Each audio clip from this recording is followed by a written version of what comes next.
लिखावालो लाले चुनरी पो सिरा बहाली के लोग लगालो लाले चुनरी पो सखी चलो ननी मिया घोरे मैया आजोई है देखो भोरे भोरे महिमा लागल बाटे देखो हमरा दुलरी पो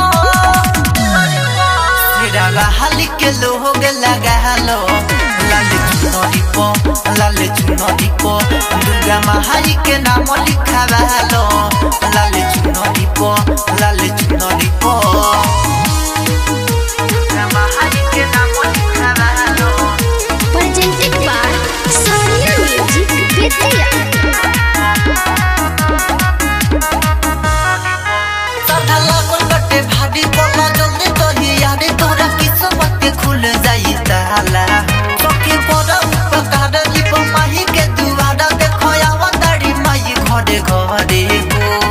आवतारी माई घरे घरे साधा लागल बटे भारी बोला जल्दी तो ही यार तोरा किस्मत के खुल जाई ताला सखी बड़ा उपकार लिप माही के दुआरा देखो आवतारी माई घरे घरे हो मैया आजोई है देखो भोरे भोरे सखी चलो नानी मिया घोरे महिमा लागल बाटे देखो हमरा दुलरी पो सिरा बहाली के लोग लगालो लाले चुनरी पो दुर्गा माई के नाम लिखावालो लाले चुनरी पो दुर्गा माई के नाम लिखावालो Mixed by Sonu Sawadia।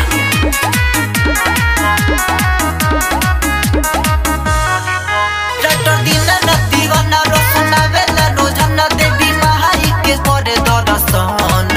सखी कला तो याद चल माई के दुआरी सबे गावेला माई के भजन गावेला माई के भजन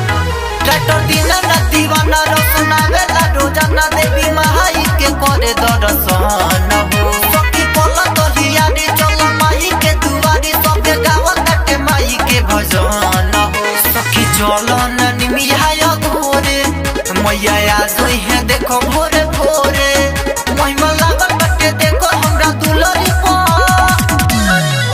सिरा बहाली के लोग लगालो लाले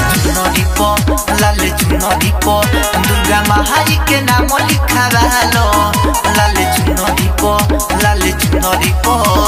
Presented by Sonia Music Vidya।